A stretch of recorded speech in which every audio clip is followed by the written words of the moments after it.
जय श्री कृष्ण चैतन्य प्रभु नित्यानंद श्री अद्वैता गदाधर शिवासादि गौर भक्तवृंद। जय श्री कृष्ण चैतन्य प्रभु नित्यानंद श्री अद्वैता गदाधर शिवासादि गौर भक्तवृंद। हरे कृष्ण कृष्ण कृष्ण हरे हरे, हरे राम राम राम हरे हरे। हरे कृष्ण कृष्ण कृष्ण हरे हरे, हरे राम राम राम हरे हरे। हरे कृष्ण कृष्ण कृष्ण हरे हरे, हरे राम राम राम हरे हरे। हरे कृष्ण कृष्ण कृष्ण हरे हरे, हरे राम राम राम हरे हरे। हरे कृष्ण कृष्ण कृष्ण हरे हरे, हरे राम राम राम हरे हरे। जय राधा माधव राधे, जय गौरानिताय जय गौरानिताय। जय जय प्रभुपाद।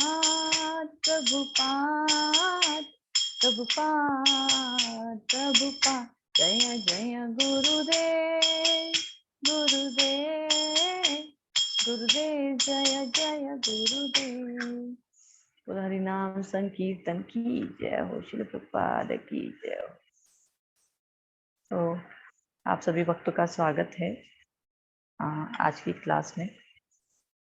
तो आज की कक्षा एक तरह से हम कह सकते हैं बहुत ही इम्पोर्टेंट, बहुत ही महत्वपूर्ण कक्षा है। आज का जो विषय है, दो चीजें मिक्स करके मुझे बतानी पड़ेंगी। थोड़ा सा जो चीज मुझे लगता है कि इम्पोर्टेंट है वो बताना बहुत जरूरी हो जाता है कई बार, तो इसलिए। तो अभी तक हमने इस चीज पर चर्चा की कि हम कौन हैं। हम आत्मा हैं, हम भगवान के अंश हैं। हमारा शरीर पृथ्वी, जल, अग्नि, वायु, आकाश, मन, बुद्धि, अहंकार इन 8 तत्वों से बना हुआ है ना। और वैसे 24 तत्व हैं, ये भी हमने डिस्कस किए थे बहुत डिटेल में, जो 24 तत्व जिससे शरीर बनता है ना। और हमने ये भी सुना कि हम जन्मों जन्मों से भोग रहे हैं, भगवान के धाम वापस जाना है, ये हमारे जीवन का लक्ष्य होना चाहिए। लेकिन भगवान के धाम वापस जाने के लिए, एक सेकेंड,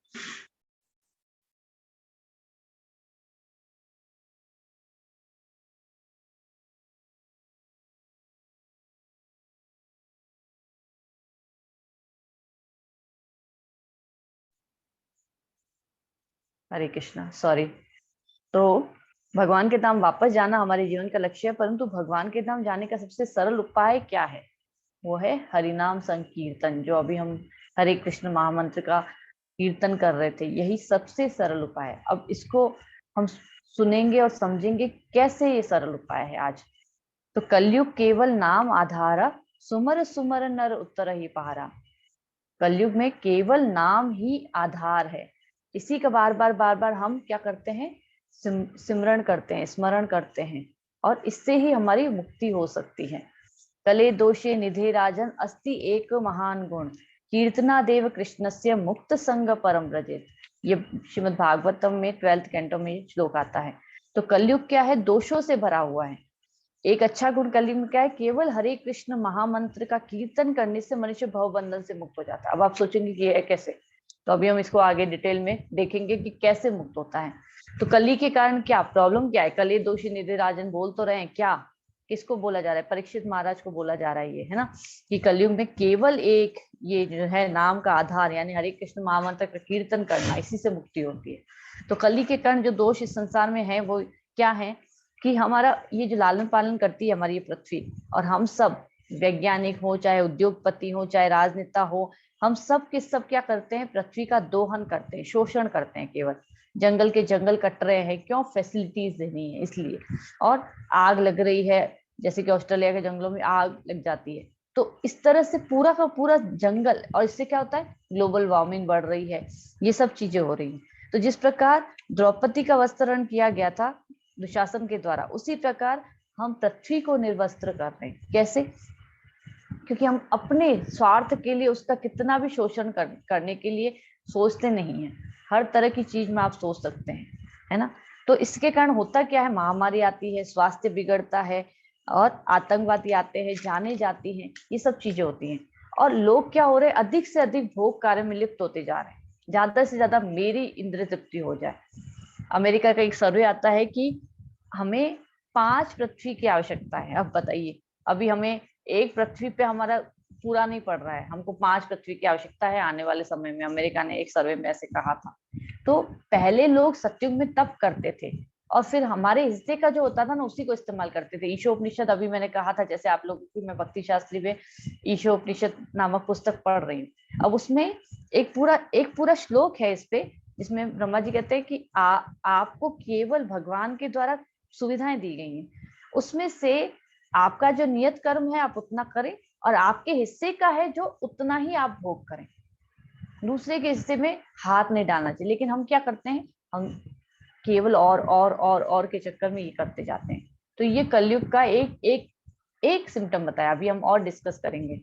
तो 4 जो सतयुग द्वापर त्रेता, और सतयुग त्रेता द्वापर और कलयुग, पहले हम इसके बारे में थोड़ा सा डिस्कस करेंगे, क्योंकि लास्ट क्लास में मैंने आप लोगों को कहा था कि मैं एक क्लास में इसको और अच्छे से बताऊंगी। तो सतयुग जो है उसमें 17,28,000 वर्ष होते हैं हमारे पृथ्वी के हिसाब से, मान लीजिए, है ना।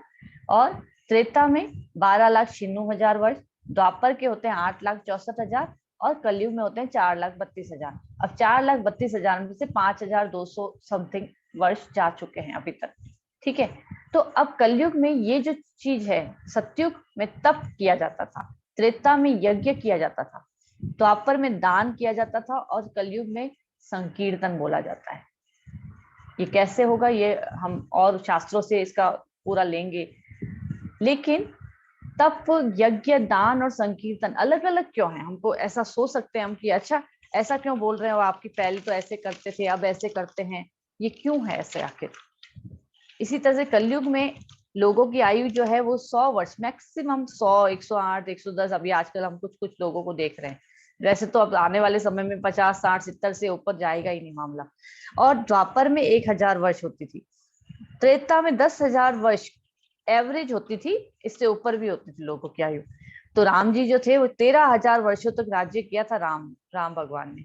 तो इसी तरह से सतयुग में 1,00,000 वर्ष आयु होती थी, इसीलिए लोग लाखों लाखों वर्षों तक बोलते थे कि 10-10 हजार साल तक, 20-20 हजार साल तक, है ना, लोग एक ही तपस्या के लिए चले जाते थे। तो तप किया जाता था, यज्ञ किया जाता था, फिर दान और अभी संकीर्तन। कलयुग में लोगों की आयु 5 या 6 फीट एवरेज आयु ये थी, कोई कोई होते हैं बड़ी, इससे बड़ हाइट में ज्यादा। द्वापर में इसका 10 गुना होता था, 50 या 60 फीट।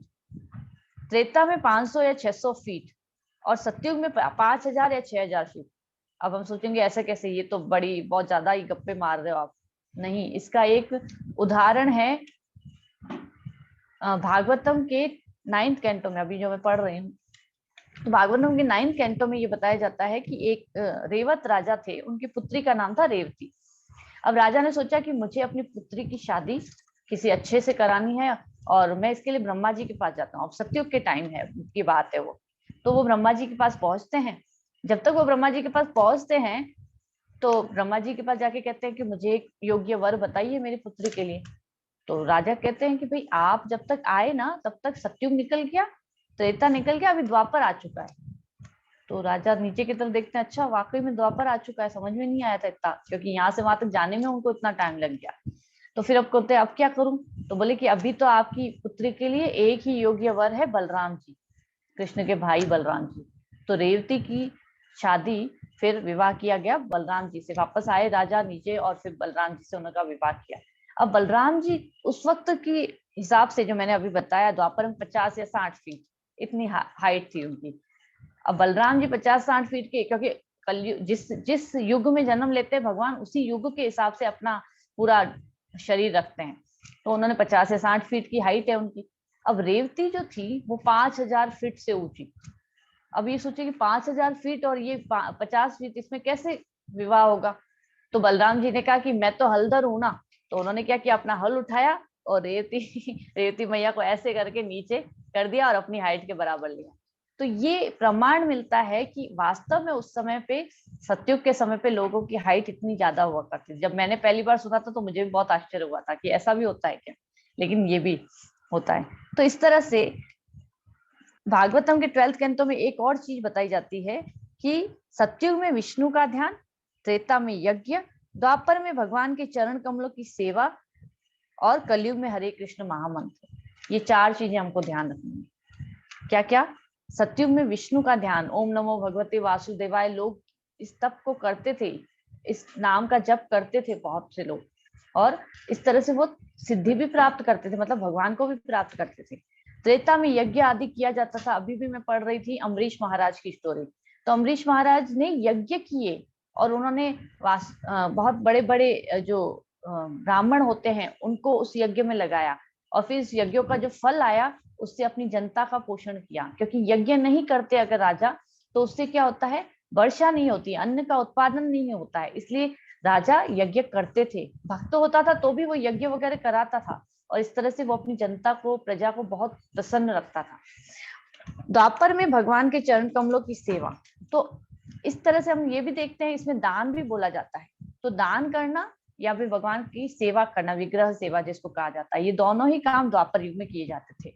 और कलयुग में हरे कृष्ण महामंत्र, अब हम सोचते हैं कि कलयुग में केवल हरे कृष्ण महामंत्र बार बार आप क्यों बोल रहे हो ऐसा, है ना।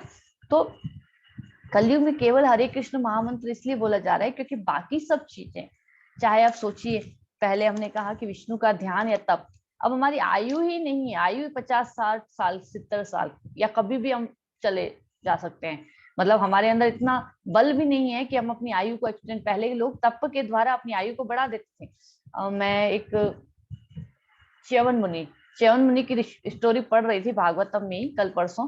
तो उन्होंने क्या किया, उन्होंने, वो बूढ़े थे, किसी लड़की का नाम मुझे याद नहीं आ रहा है, वो भी किसी राजा की पुत्री थी, और उन्होंने क्या किया, कुछ अपराध कर लिया था उस बालिका ने। तो फिर उसके पिता ने क्या किया, राजा ने, उस वक्त राजा बहुत ज्यादा सहनशील होते थे, तो उन्होंने ऋषि को अपनी पुत्री दान में दे दी, बोला कि आप इससे विवाह करिए और ये आपकी सेवा करेगी क्योंकि इसने आपके प्रति अपराध किया है। तो च्यवन मुनि को वो दे के चले गए अपनी पुत्री। अब वो पुत्री इतनी, वो मतलब राजकुमारी इतनी ज्यादा अच्छी थी कि वो सेवा किए जा रही थी। वो बूढ़े थे, वो चिड़चिड़ करते थे, लेकिन वो सेवा करती रहती थी। और फिर एक समय ऐसे आया कि च्यवन मुनि उससे बहुत प्रसन्न हुए, और उन्होंने फिर अश्विनी कुमारों को बुलाया और बोला कि तुम मुझे जवान कर दो, मुझे वापस यौवन दे दो, क्योंकि स्त्रियों को यही अच्छा लगता है। तो मैं अपनी पत्नी के प्रति धर्म निभाना चाहता हूँ, उनको अपना कोई इंद्रिय तृप्ति नहीं करना था, क्योंकि वो बहुत बड़े लेवल के ऋषि थे। लेकिन उन्होंने अपनी पत्नी के प्रति अपना धर्म, यानी कि उनको सुख देने के लिए, कि भाई एक पत्नी क्या चाहती है कि उसका पति सुंदर सा दिखे, यौवन में हो, इस तरह से। तो मैं बूढ़ा सा हूँ तो उसको देख के बहुत अच्छा नहीं लगता होगा। तो ऐसे करके उन्होंने अश्विनी कुमारों से ये वरदान मांगा, और अश्विनी कुमारों ने फिर उनको एक नदी में वो ले गए, झील में ले गए, वहां पे तीनों के तीनों गए, और वहां से वो बिल्कुल यौवन प्राप्त करके निकले। तो हम समझ सकते हैं कि पहले के जमाने में तप के बल पे लोग अपने बुढ़ापे को दूर रखते थे। आज हमारे केस में ऐसा कुछ नहीं है, हम नहीं कर सकते। यज्ञ के बल पे भी कर सकते थे, अपनी सारी इंद्रिय तृप्ति की वस्तुएं या फिर भगवान की भक्ति, दोनों ही चीजें प्राप्त की जा सकती थी। और दान देना या फिर विग्रह सेवा करना इससे भी किया जा सकता है।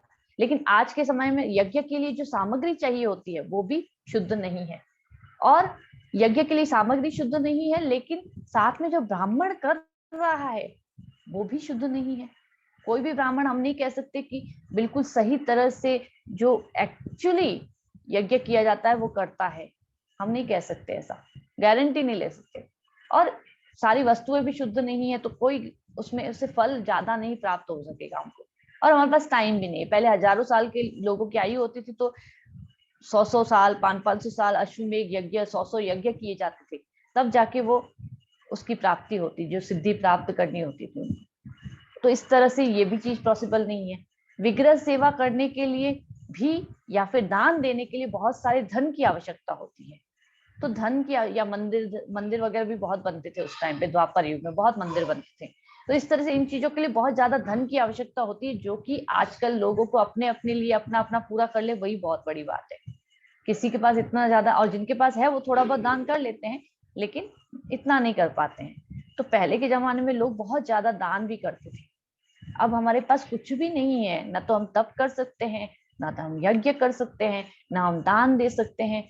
तो हमारे लिए भगवान ने ये सबसे सिंपल चीज, हरि नाम संकीर्तन, केवल हरि के नामों का जप करें और आप अपनी आध्यात्मिक उन्नति करें, इससे सिंपल वो कुछ नहीं कर सकते। इसलिए भगवान स्वयं आए और उन्होंने ये चीज हमको दी। अब इस चीज पे तो मैं नहीं जाऊंगी कि इसके लिए चैतन्य महाप्रभु कैसे आए और क्यों आए, क्या किया उन्होंने, क्योंकि ये फिर एक अलग टॉपिक हो जाएगा और उस पर मैं अलग से क्लास कभी आप लोगों की लूंगी जरूर, कि चैतन्य महाप्रभु कौन है और कैसे आए।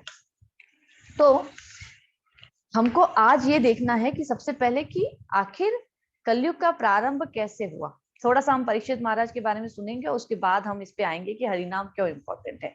तो जब एक बार ऐसा हुआ था कि जो धरा यानी धरती है, अर्थ, वो गाय का रूप लिया, और जो धर्म है, रिलीजन, उसने बुल यानी कि बैल का रूप लिया, और दोनों बातचीत कर रहे थे।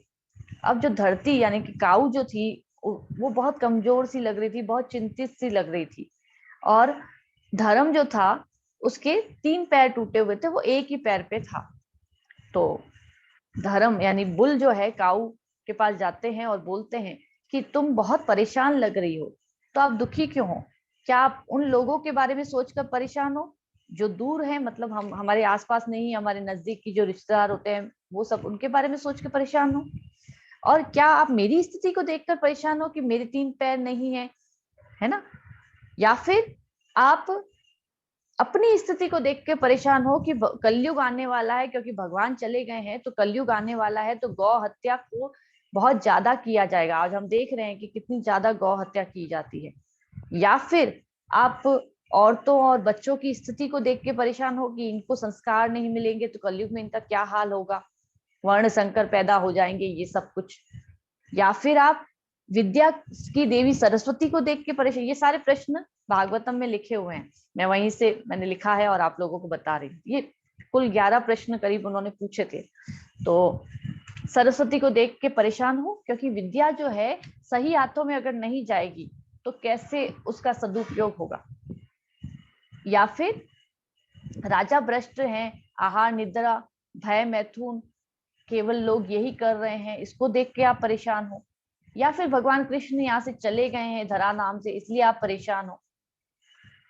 इस तरह से वो प्रश्न पूछने लगे, बहुत सारे प्रश्न वे पूछने लगे। एक सेकेंड। तो धरा कहती है कि भगवान जब चलते थे तो मुझे बहुत अच्छा लगता था, क्योंकि सबसे ज्यादा भगवान जब यहाँ पे थे धरती पे तो मेरे ही संपर्क में रहते थे। मेरी मतलब धरती पे जब भगवान चलते थे तो सबसे ज्यादा संपर्क जो चरण चिन्ह है भगवान के किसके ऊपर पड़ते थे, धरा के ऊपर पड़ते थे। तो वो बहुत ही उनको संग मिलता था, इसके कारण वो इस चीज को लेके तो वो परेशान थी। लेकिन बहुत सारी चीजें बता रही है। ये सारे प्रश्न आपने जो पूछे इसको सोच के मैं परेशान हूँ, मैं समझ पा रही हूँ आपकी बात, लेकिन मैं सबसे ज्यादा परेशान किस चीज को लेके हूँ ये मुझे भी समझ नहीं आ रहा है, क्योंकि मैं बहुत ज्यादा इन सब चीजों से व्यथित हो गई हूँ।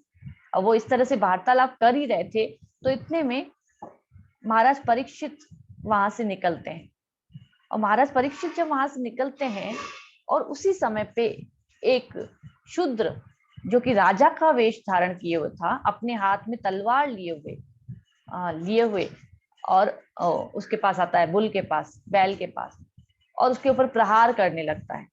तो जब वो प्रहार कर रहा होता है और राजा परीक्षित निकलते हैं भ्रमण के लिए, क्योंकि वो राजा थे उस टाइम पे पूरे पूरे वो ब्रह्मांड के, तो इस वजह से वो भ्रमण करने निकलते हैं। तो देखते हैं कि ये जो धर्म है इसको मार रहा है कोई शूद्र। अब वो शूद्र कौन है ये पहचानते राजा को देर नहीं लगी, उन्होंने कहा कि ये कली का पर्सोनिफाइड है, कली है ये। तो वो सोच रहे थे राजा इस तरह से, और जब वो जाते हैं तो कली उनको मार रहा होता है, तो राजा बहुत गुस्सा हो जाते हैं, अपनी तलवार निकालते हैं। और जो तलवार निकालते हैं तो फिर उनको कहते हैं कि तुम इनको क्यों परेशान कर रहे हो। जब इस तरह से एक्चुअली ये एटिकेट भी होता है ना, तो राजा ने पहले कहा कि तुम इनको क्यों परेशान कर रहे हो।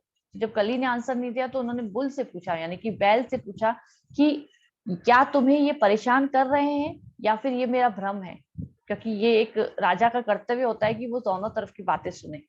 तो जब इस तरह से राजा ने कहा और फिर कहा कि नहीं तो मैं इसको मार दूंगा, अभी के अभी मैं तलवार निकाल निकाल के इसको मार दूंगा, क्योंकि अगर ये तुमको किसी अन्य कारण से परेशान कर रहे हैं, और ईमानदारी से आप मुझे बताओ। तो धर्म जो है वो कहता है कि अब जो धर्म होता है ना वो किस तरह से बात करता है, मैं इसको डिटेल में इसलिए बता रही हूँ क्योंकि इससे बहुत सारी चीजें हमको पता चलेंगी। धर्म क्या कहता है कि मैं क्षमा चाहता हूँ लेकिन मैं नहीं जानता कि मेरे दुख का कारण क्या है ना। इसी तरह से कलयुग में भी हम लोग जो है बहुत कंफ्यूज रहते हैं। कई बार हमसे पूछा जाता है अरे भाई परेशानी क्या है। एक बार एक स्टोरी आती है, हम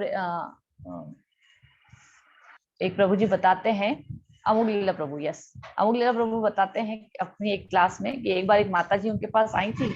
उनके पति ने उनको आके कहा कि ये हमेशा परेशान रहती है, पता नहीं इसको क्या दुख है, इसको समझ ही नहीं आता है।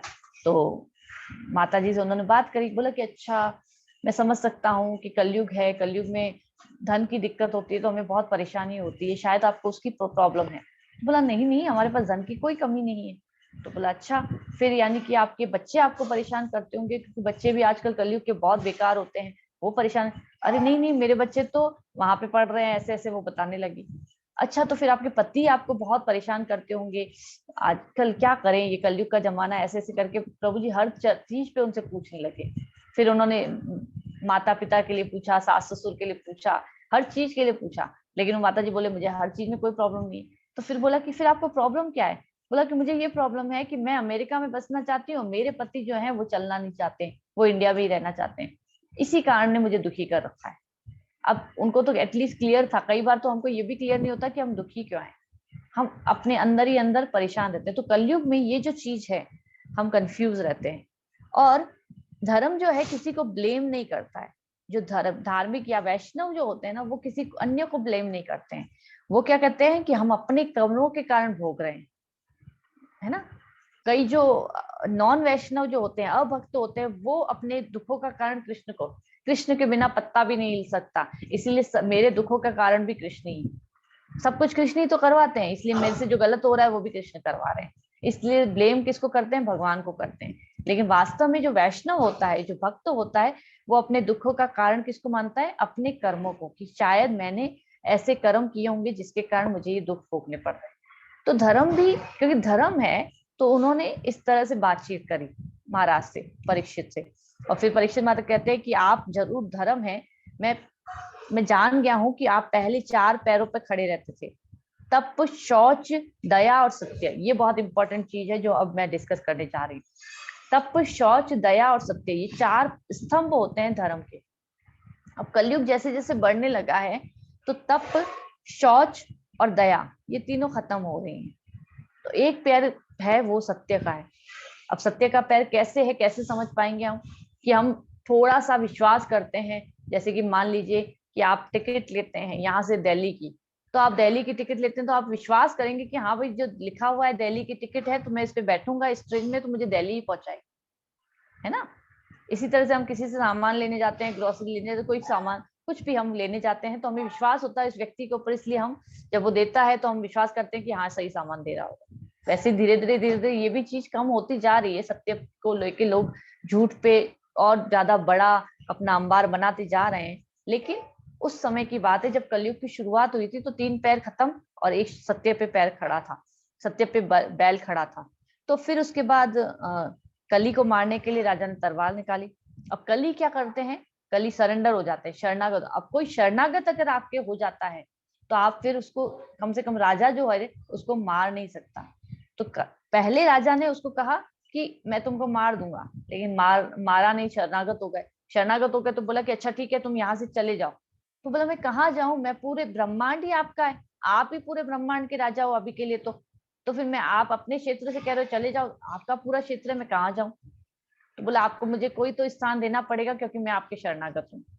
अब राजा थोड़ा, क्योंकि राजा का ये कर्तव्य होता है कि अपनी शरण में आए हुए व्यक्ति को स्थान दे, तो फिर राजा क्या करते हैं कि ठीक है, मैं तुम्हें 4 स्थान देता हूँ, जहां पे अवैध संग हो रहा होगा, जहां पे जुआ खेला जा रहा होगा, जहां पे नशा होगा, या जहां पे मांसाहार होगा।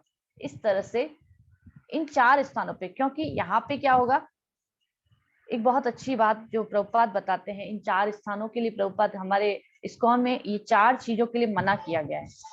नशा करने के लिए, और मांसाहार करने के लिए, अवैध संग करने के लिए, और जुआ खेलने के लिए। अब ये क्यों मना किया गया है, क्योंकि जब हम नशा करते हैं तो क्या होता है, जब हम जैसे कि आप सोचिए, आप मांसाहार जब करते हैं तो आप क्या कर रहे हैं, आप दया को भंग कर रहे हैं। कोई भी व्यक्ति जब किसी जीव को मार रहा है और उसको, जीव को मारे हुए को खाने में कोई आपत्ति नहीं हो रही है, इसका मतलब क्या है, उसके अंदर दया नहीं है, तभी तो वो ये कर पा रहा है ना। और इलिसिट सेक्स, अवैध संग जब हम करते हैं तो हम क्या करते हैं, हम तप जो है उसको कम कर रहे हैं, क्योंकि हम कर नहीं पा रहे। तपस्या का मतलब क्या होता है, आप अपने धर्म पे, एक पति एक पत्नी की तरफ, एक पत्नी एक पति की तरफ फेथफुल रहे। ये करने पे हम तप को निभाते हैं, हम अपने प्रति जो धर्म है हमारा वो निभाते हैं। इसी तरह से गैम्बलिंग में होता है तीसरा वाला। तो ये जो चीज है प्रभुपाद ने भी बताई है। प्रभुपाद ने इन 4 स्तंभों के हिसाब से ही प्रभुपाद ने बताया है कि हमें ये समझना चाहिए कि ये 4 चीजें जब हम करते हैं तो हम कम से कम धर्म को निभाते हैं। ठीक है। तो गैम्बलिंग में क्या होता है, गैम्बलिंग में सत्य, झूठ बोलना पड़ता है। जुआ जब आप खेलोगे तो झूठ ही बोलोगे तभी जीत पाओगे, नहीं तो नहीं हो पाएगा, है ना। तो इस तरह से। और चौथा कौन सा रह गया, शौचम। हाँ, तो सफाई जिसको कहते हैं। तो इंटॉक्सिकेशन, नशा जब हम करते हैं तो उसमें नहीं हो पाता। तो ये जो 4 प्लेस है राजा ने धर्म इसको दिए कलयुग को।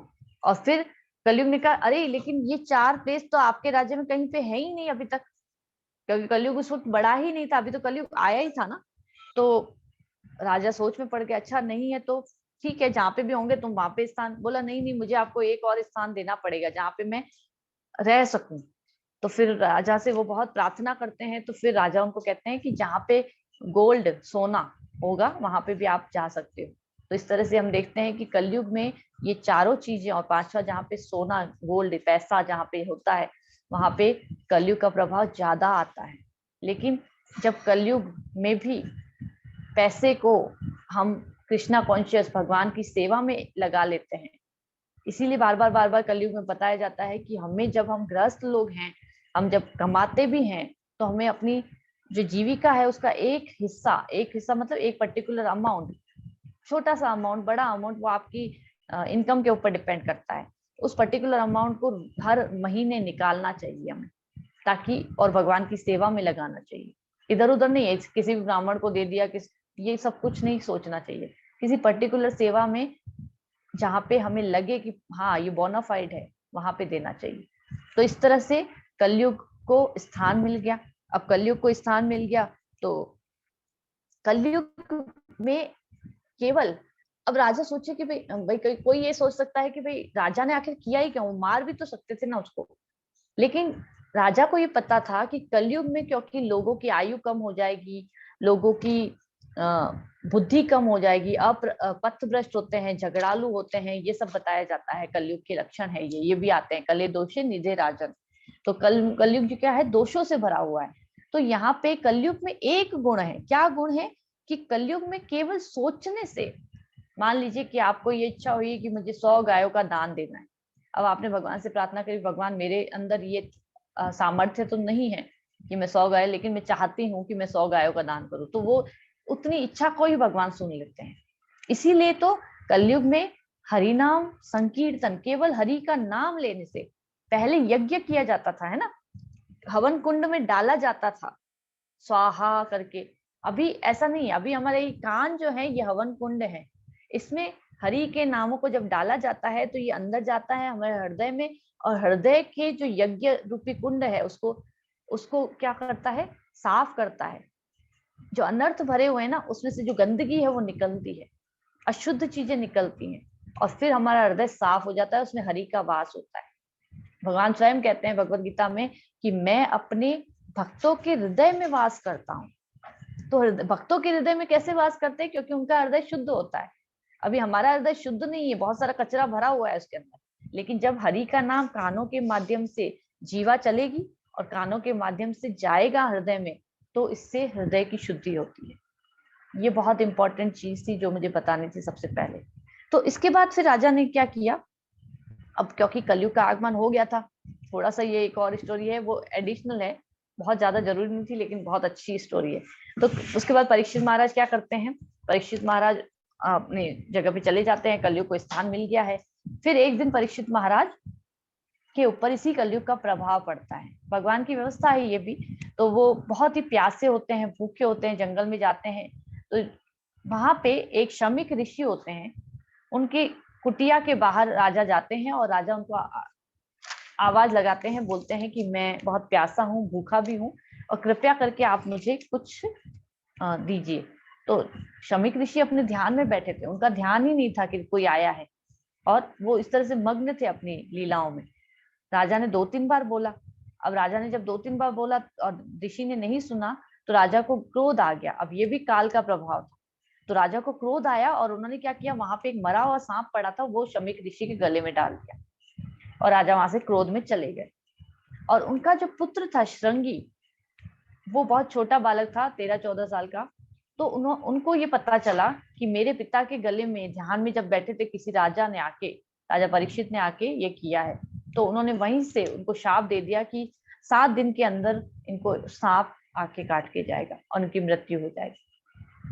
अब श्रृंगी जब अपने कुटिया में जाते हैं और बहुत परेशान होते हैं, गुस्से में होते हैं, तो तब जब शमिक ऋषि उठते हैं, उनके पिताजी उठते हैं ध्यान में से, और जब अपने पिता को वो बताते हैं कि इस तरह से हुआ था, तो शमिक ऋषि बहुत परेशान होते हैं, बोलते हैं कि तुमने सही नहीं किया ये, क्योंकि राजा परीक्षित बहुत अच्छे राजा हैं, और इस तरह से तुमने उनके प्रति अपराध किया। ये भी एक कलयुग की शुरुआत है।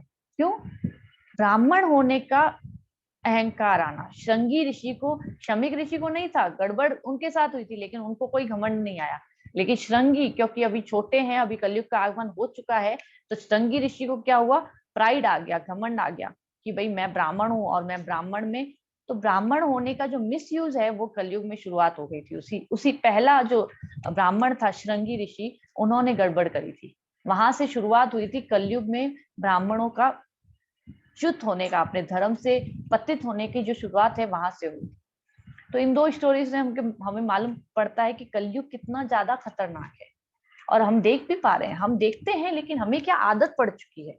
पहले के जमाने में लोग हर तरह से धर्म, तप, दया, सत्य, इनमें निष्ठावान होते थे।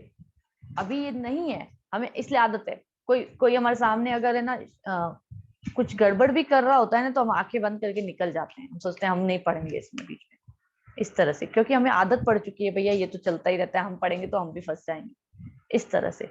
तो ये जो चीज है, ये हमको समझ में आई कि इस तरह से कलयुग जो है बहुत ज्यादा खतरनाक है। कलयुग में इतना ज्यादा जो क्लेश भरा हुआ है, इससे बचने का केवल और केवल एकमात्र उपाय क्या है, हरिनाम।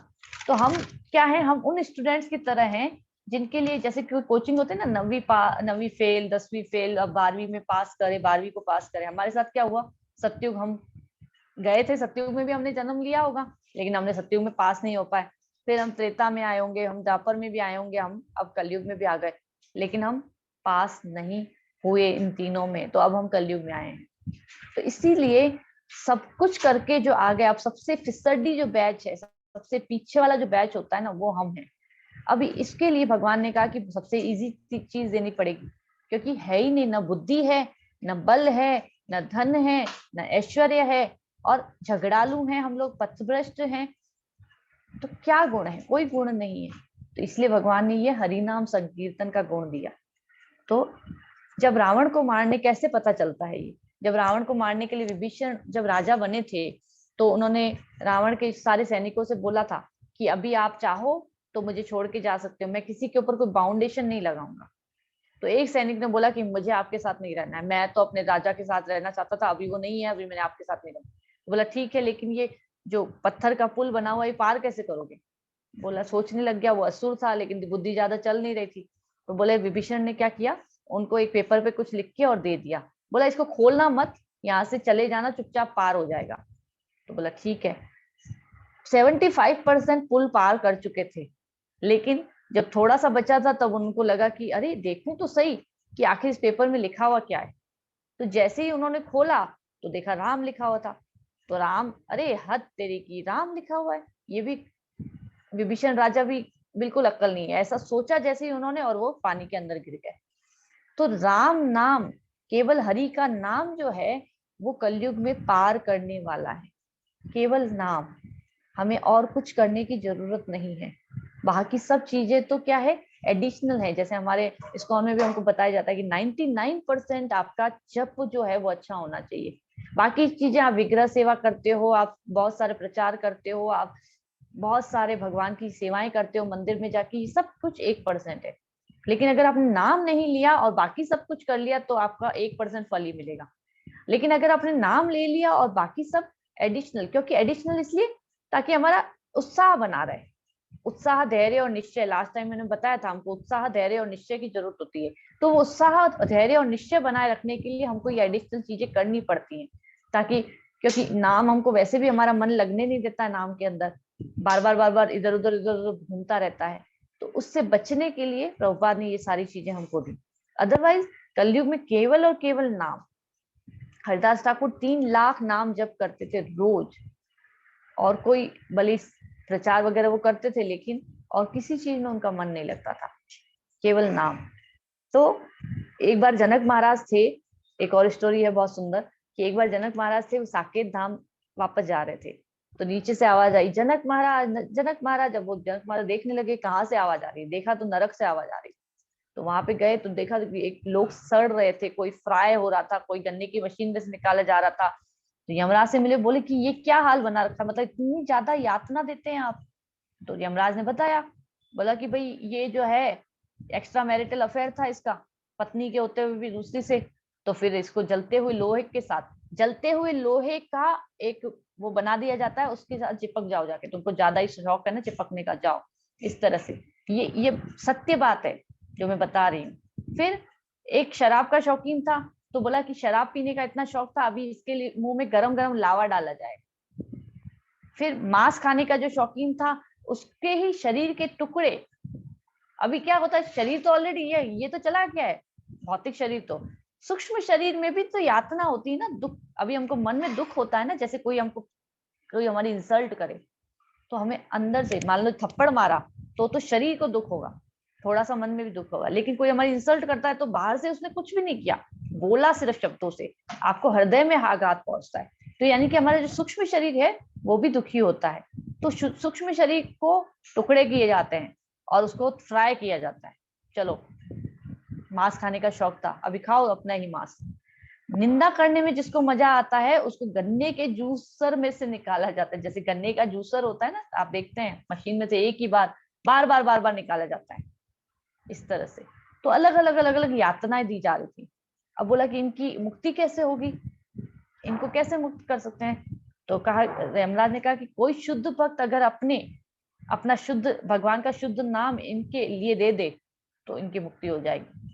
जनक महाराज ने एक राम के नाम का फल, क्योंकि जनक महाराज बहुत शुद्ध भक्त थे, तो एक राम के नाम का फल, बोला कि मैं अपने एक राम के नाम का फल इन सबको देता हूँ।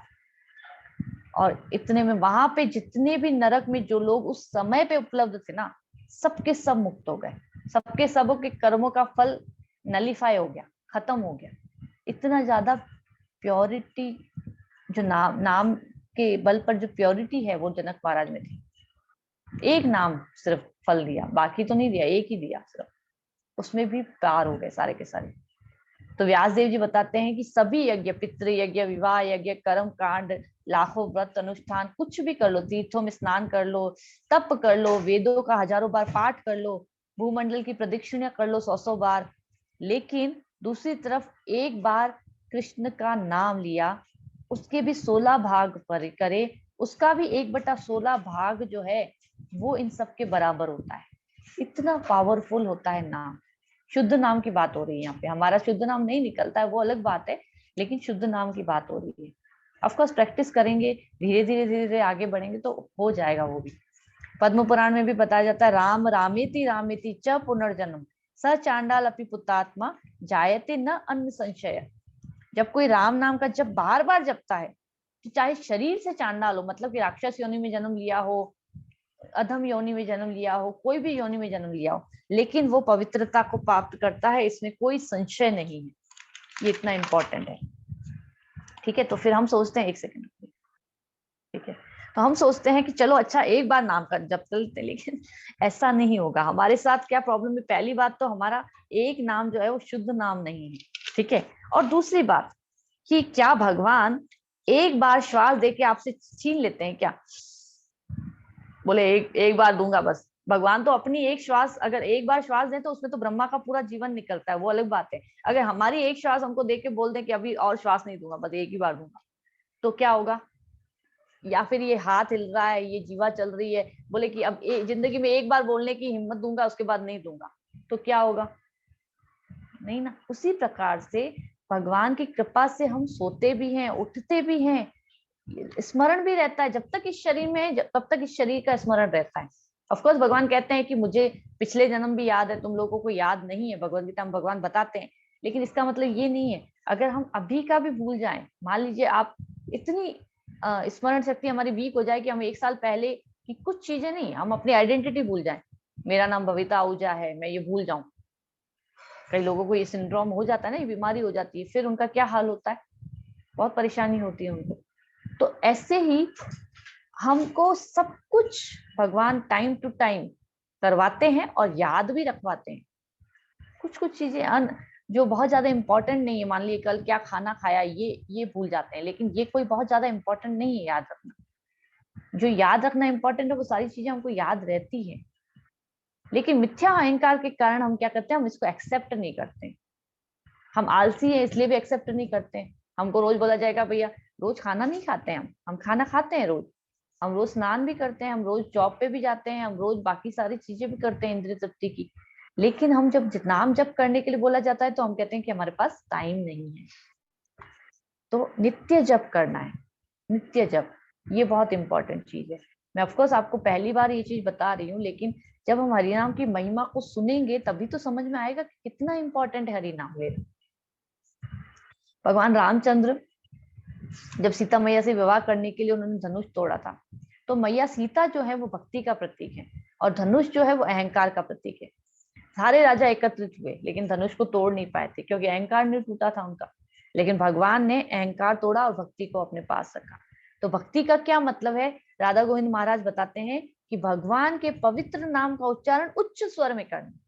हरे कृष्ण कृष्ण कृष्ण हरे हरे, हरे राम राम राम हरे हरे। उच्च स्वर में करना, ऐसे नहीं। कई लोग जब करते हैं तो ऐसे करते, बिल्कुल आंखें बंद करके मन में बोले जा रहा है, मन आपका कहाँ चला गया कुछ पता नहीं चला। उच्च स्वर में करना, इसकी प्रैक्टिस करना, ये भक्ति है। हरे नाम हरे नाम एव केवलम कलो नास्तेव नास्तेव नास्तेव गतिर अन्यथा। केवल हरि का नाम, केवल हरि का नाम, केवल हरि का नाम ही सब कुछ है, और कोई कलयुग में हमारी गति नहीं है, मतलब और किसी चीज से हमारी गति नहीं हो सकती, हमें मुक्ति नहीं मिल सकती।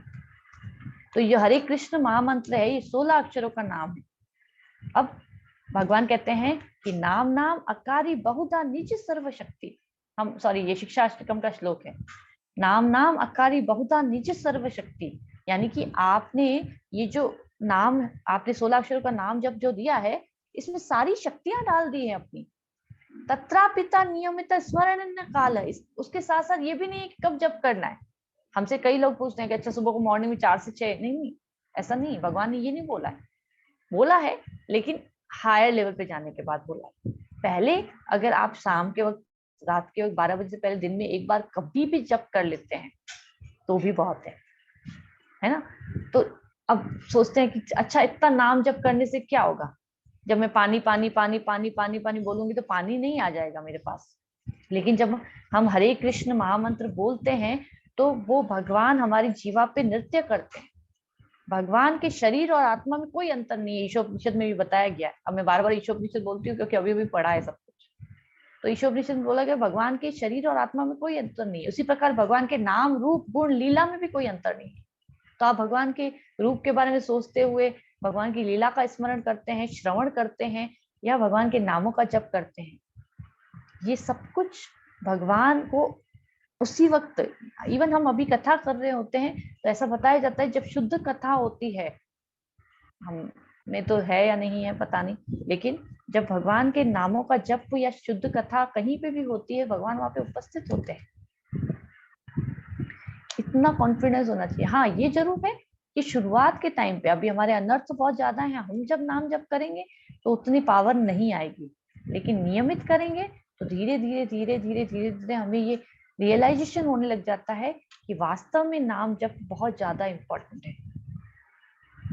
देश काल परिस्थिति कोई बंधन नहीं है। उठते बैठते खाते पीते, एक बार महाप्रभु चैतन्य महाप्रभु की एक लीला सुना देती हूँ। चैतन्य महाप्रभु एक बार, एक भक्त थे गोपाल भक्त, वो छोटा बालक था 14 साल का, उसके साथ थे। गोपाल भक्त जो है वो बाथरूम में गए और वहां भगवान का नाम ले रहे थे। तो महाप्रभु बोले कि महाप्रभु इतना नाम लेते थे कि उनको अपनी जीवा को पकड़ के बाथरूम में जाना पड़ता था जब शौच आदि के लिए जाते थे। तो बोले कि ना, गोपाल भक्त को बोले कि तुम अंदर नाम जप कर रहे थे, ऐसा नहीं करना चाहिए। गोपाल भक्त बोले कि ऐसा कैसे, अगर मैं अंदर मृत्यु को प्राप्त हो गया तो फिर क्या होगा। तब महाप्रभु ने उनको नमस्कार कर लिया, बोला कि अरे तुम्हारे जैसा तो, तुम तो मेरे भी गुरु निकले और आज से मैं तुम्हें अपना गोपाल गुरु कहूंगा। और उसके बाद से महाप्रभु ने ये स्वयं बोला कि नाम संकीर्तन आप कहीं पे भी कर सकते हो, किसी भी अवस्था में, कहीं पे, देश काल परिस्थिति कोई नियम नहीं है उसका। ये सिर्फ कलयुग में है पॉसिबल, इससे पहले नहीं पॉसिबल था, कलयुग में सिर्फ पॉसिबल है। क्योंकि महाप्रभु क्यों आए थे, महाप्रभु कलयुग में लोगों का उद्धार करने के लिए आए थे, हमको ये सिखाने के लिए आए थे कि कैसे भक्ति की जाती है। इसीलिए उन्होंने ये नियम भी तोड़ दिया। अब कैसे समझ में आए, यदि हम नींद में हैं और कोई हमारे पास में आके पर्ची रख दे, बोला उठ जाना, जैसे एक बार एक मैं कुछ शायद देख रही थी या फिर जोक था शायद, सुना हुआ है मेरा, कि एक बार एक पति पत्नी थे, पति पत्नी दोनों बात नहीं कर रहे थे। अब पति ने पत्नी को लिख के मैसेज कर दिया कि है ना मुझे सुबह को इतने बजे उठा देना। तो पत्नी ने क्या किया, पति को सुबह को उतने बजे उठाने का मैसेज कर दिया। अब वो उठ पाएगा क्या, नहीं।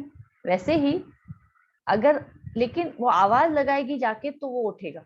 उसी प्रकार से अगर हम ये सोचें कि भाई भगवान के पास एक पर्ची रख देंगे, ठीक है ऐसे कर लेंगे वैसे कर लेंगे, उससे भगवान सुनेंगे क्या, नहीं। जो बच्चा रोएगा या जो बच्चा पुकारेगा उसी की सुनेंगे। हम सब भगवान के अंश हैं, तो जब हम भगवान को पुकारेंगे हरे कृष्ण कृष्ण कृष्ण हरे हरे, हरे राम राम राम हरे हरे, ये 16 अक्षरों के नाम से जब हम उनको पुकारेंगे, अब इनका मतलब क्या है ये अभी मैं बताऊंगी आपको, लेकिन इससे जब पुकारेंगे तब भगवान प्रसन्न होंगे और सुनेंगे, हमको कान लगा के सुनेंगे कि कोई मुझे पुकार रहा है। ये छोटी बात नहीं है। जैसे कि हम जब भोग लगाते हैं, हमें कहा जाता है कि आप लोग क्या करिए, आप अपने गुरु को प्रणाम करिए, फिर आचार्य को प्रणाम करिए, फिर आप राधा रानी को कहिए कि भगवान को ऑफर करें। तो हम इसी तरह से करते हैं। अब हम इस बात पे विश्वास न करें कि नहीं नहीं नहीं नहीं, ऐसे कोई होता है क्या कि भोग लगता है क्या, फिर वो प्योर प्रसाद बनता है क्या, फिर ऐसे होता है क्या। अगर हम ऐसा करने बैठ जाएंगे तो फिर कुछ भी नहीं होगा। शब्द प्रमाण है, शास्त्रों में बोला गया है, इसलिए हमको इस पे विश्वास करना चाहिए।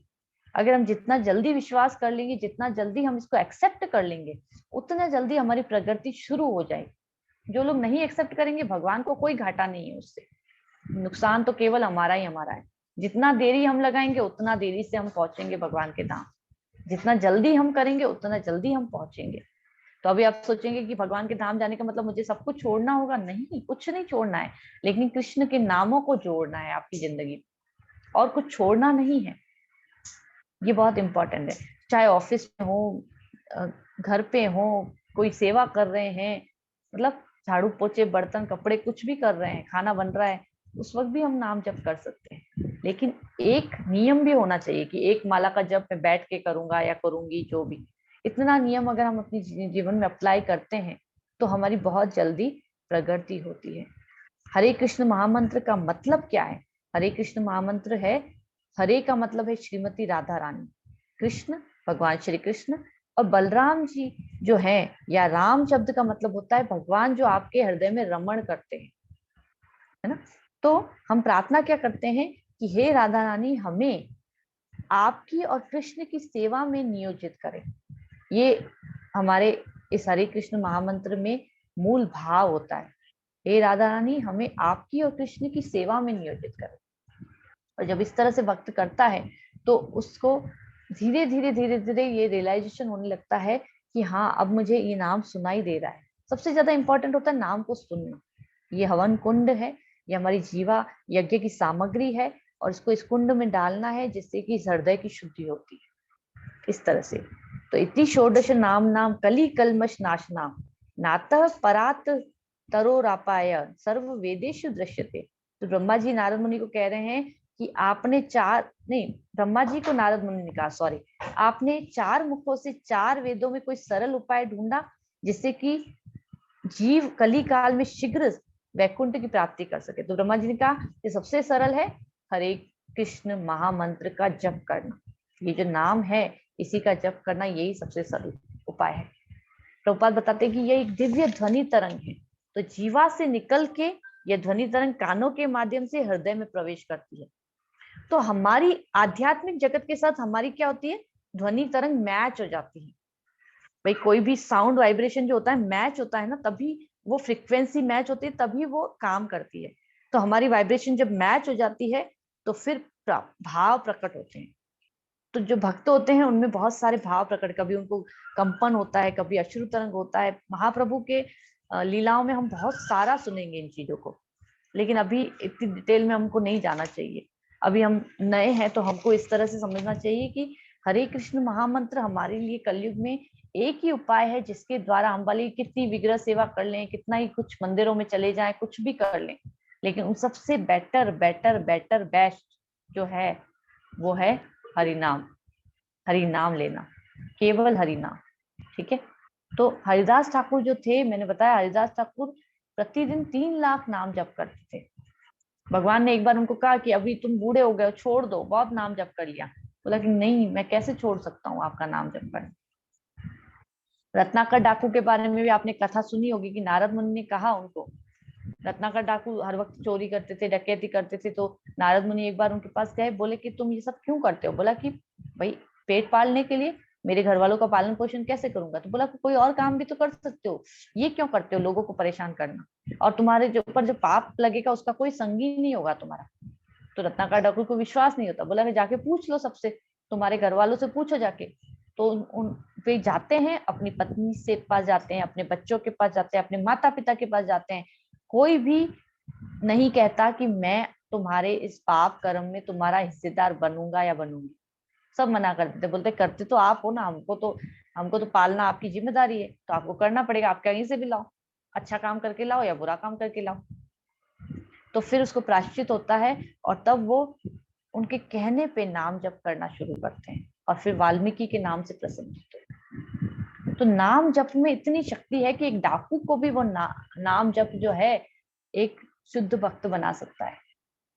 तो हम अपने लिए थोड़ा सा तो सोच ही सकते हैं कि शायद ये नाम जब हम जब करेंगे तो धीरे धीरे जब हृदय की शुद्धि होगी तब ये चीजें समझ में आने लगेंगी। अभी नहीं समझ में आ रहा होगा, अभी मैं जब बोलूंगी कि जो शुद्ध भक्त होता है उसको ऐसा होता है वैसा होता है, ये सब समझ में नहीं आएगा। लेकिन जब नाम प्रभु में श्रद्धा उत्पन्न होगी तब हमें धीरे धीरे ये चीजें समझ में आने लगेंगी। तो मैं सिर्फ यही आप लोगों से रिक्वेस्ट करना चाहती हूँ, अभी हमारी 1 या 2 क्लासेस ही बची हैं। एक तो ये कि भगवान की कथाओं का श्रवण करना, हफ्ते में 1 दिन अगर हम टाइम निकाल सकें तो हम आगे कथा क्लासेस कंटिन्यू रख सकते हैं। और अगर आप लोग नहीं निकाल पाएंगे टाइम, तो फिर जब आप लोगों की इच्छा होगी तब आप लोगों को वापस मैं बार बार कॉल करवाती रहती हूँ, इसलिए वो कोई दिक्कत नहीं। तो इस तरह से हमको हरि नाम लेना ये हमारे जीवन का लक्ष्य होना चाहिए, क्योंकि हमारे पास और कोई मुक्ति का साधन नहीं है। भगवान के धाम जाने के लिए, जब हमने कहा था कि हम भगवान से लड़के यहाँ पे आए हैं, अभी भगवान के धाम वापस जाना है ना, क्योंकि भगवान के अंश हैं। जब तक नहीं जाएंगे तब तक हम यहाँ पे 84 लाख योनियों में घूमते रहेंगे। और कलयुग के बाद वापस से प्रलय आएगी, फिर प्रलय के बाद फिर से सतयुग, द्वापर, त्रेता, और चलता रहेगा। और हर बार जन्म लेंगे, हर बार मृत्यु को प्राप्त होंगे, नरक में जाएंगे, फिर नीचे के लोकों में जाएंगे, फिर स्वर्ग में जाएंगे, ऐसे ही चलता रहेगा। लेकिन भगवान की प्राप्ति, जो शाश्वत धाम है भगवान का, जहाँ पे हर वक्त आनंद में हम रहते हैं, वो धाम की प्राप्ति हमको कलयुग में बहुत इजीली प्राप्त है, वो है हरि नाम से। ठीक है, अभी मैं इसको कन्वर्सेशन को यहीं ओवर करूंगी।